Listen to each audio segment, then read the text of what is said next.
नमस्कार। मैं हूं आपका दोस्त डॉक्टर अनिल अग्रवाल। छाती में दर्द के बहुत सारे कारण होते हैं। अगर किसी व्यक्ति को छाती में दर्द होता है तो उसकी जांच अवश्य ही करवानी चाहिए, क्योंकि छाती में दर्द के कारण के अंदर सबसे ज़्यादा तो जो दिक्कत लोगों को महसूस होती है या वो जिससे सबसे ज़्यादा डरते हैं उसका कारण है हृदय के अंदर अगर दर्द है किसी भी कारण से, तो ये कई बार जानलेवा हो सकता है, तो इसलिए कभी इग्नोर नहीं कर सकते हैं। उसके बाद सेकंड नंबर पे होता है कि फेफड़ों के अंदर अगर कोई कारण है तो उसकी वजह से भी छाती में दर्द हो सकता है। लेकिन अधिकतर फेफड़ों में जब दर्द होता है तो साथ में खांसी वगैरह भी होती है, तो जिससे पता लग जाता है कि ये फेफड़ों की वजह से होगा। तो उसकी वजह से कोई ज़्यादा चिंता की बात नहीं होती, लेकिन डॉक्टर से सलाह तो अवश्य करनी ही पड़ेगी। इसके अलावा भी अनेक कारण होते हैं जिसकी वजह से छाती में दर्द होता है। और एक जो बहुत कॉमन है जो कि दर्द छाती के अंदर होता है, उसके अंदर पूरी छाती के अंदर दर्द नहीं होता है। वैसे तो हृदय के अंदर भी जब दर्द होता है तो कोई पूरी छाती में दर्द नहीं होता है, इधर बाईं तरफ को ही दर्द होता है। लेकिन इसके अतिरिक्त आपने देखा होगा कि जो ये हमारी हड्डियां हैं इसके अंदर, छाती के अंदर, जो कि रिब्स कहलाती हैं, और ये रिब्स बिल्कुल पतली ऐसे फंचर जैसी होती हैं, ऐसे गोल यहाँ से घूम के जा रही हैं इस तरह से, और ये 12 होती हैं। वैसे आप गिनेंगे तो आपको 6 7 8 ही महसूस होंगी, क्योंकि नीचे की जो रिब्स होती हैं वो फ्लोटिंग रिब्स होती हैं, मतलब पीछे से तो जुड़ी हुई हैं लेकिन आगे से जुड़ी हुई नहीं होती हैं।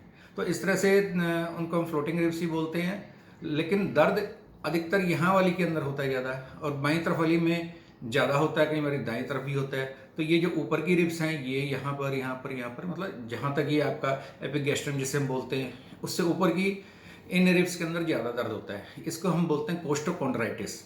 कोष्ठ का मतलब होता है हड्डी, और कोंड्रो का मतलब होता है कार्टिलेज। तो कार्टिलेज, क्योंकि जो हमारा ये बीच स्टर्नम होता है इससे जुड़ी जो जगह होती है वो कार्टिलेज होता है, उसके बाद बोन होती है, तो इसलिए इसको कोस्टोकॉन्ड्राइटिस बोलते हैं कि मतलब इन दोनों के अंदर सूजन आ जाना, और इसके अंदर सूजन आने की वजह से फिर इन हड्डियों में दर्द होता है। तो इसके अंदर कोई बहुत ज़्यादा घबराने वाली बात नहीं होती, क्योंकि यह दर्द कोई जानलेवा नहीं होता है। लेकिन हाँ, दर्द ही अगर अपने आप में इतना ज़्यादा हो तो व्यक्ति को महसूस होता है कि ये मेरी जान ले लेगा। हालांकि जान ले नहीं सकता है, लेकिन जान लेने जैसा ही उसका एक ये कारण बन जाता है। तो इसके ऊपर वो इग्नोर भी नहीं कर सकता है, लेकिन उसके लिए उसे डरना नहीं चाहिए। फ़ौरन अपने डॉक्टर को दिखाना चाहिए और उसका इलाज करवाना चाहिए। इसके अंदर एलोपैथी के अंदर भी पेन किलर दिए जाते हैं, होम्योपैथी के अंदर भी इसके अंदर बहुत अच्छी दवाइयाँ हैं, आयुर्वेदिक के अंदर भी लोग इलाज करवाते हैं, वो भी ठीक हो जाते हैं। तो इसके अंदर सबसे पहले तो कोस्टोकॉन्ड्राइटिस जब कंफर्म हो गया कि यही हमारी बीमारी है, तो उसके बाद इसका कारण ढूंढना पड़ता है, क्योंकि कहीं से ट्रिगर पॉइंट्स भी होते हैं। जिस तरह कुछ लोगों को ठंड लग जाए तभी दर्द होता है, तो उसके अनुरूप चिकित्सा की जाएगी।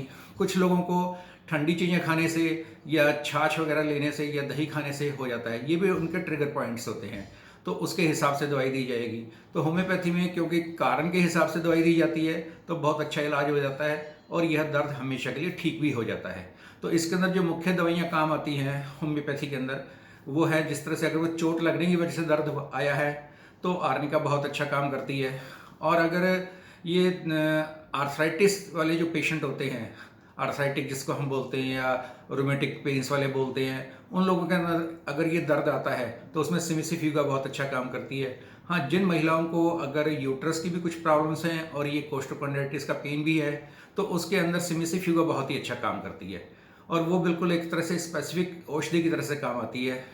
इसके अलावा एक और बहुत दवाई है अच्छी जो होम्योपैथी में काम आती है, उसका नाम है रेनकुलर बल्बोसस, और वो भी एक स्पेसिफिक दवाई है जिसके अंदर एक कोस्टोकॉन्ड्राइटिस ठीक हो जाता है। इसके अतिरिक्त लक्षणों के अनुसार अगर हिलने डुलने पर बहुत ज़्यादा दर्द होता है रोगी को तो ब्राइनिया बहुत अच्छा काम करेगी, और अगर हिलने डुलने से या एक्सरसाइज करने से, काम करने के बाद, मूवमेंट करने के बाद अगर ये दर्द ठीक हो जाता है तो रस्टक्स बहुत अच्छा काम करेगी। और अगर ये सब दवाइयाँ काम नहीं कर रही है तो मेड्रोनियम की एक डोज दे दी जाए, उसके बाद उसकी जो स्पेसिफिक दवाई है वो दी जाएगी, तो वह रोग ठीक हो जाता है।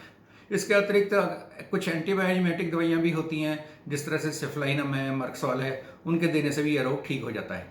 होम्योपैथी में इस तरह की ये बहुत ही अच्छी एक ब्यूटी है जिसका हम इस्तेमाल करके इस रोग से छुटकारा पा सकते हैं। धन्यवाद दोस्तों।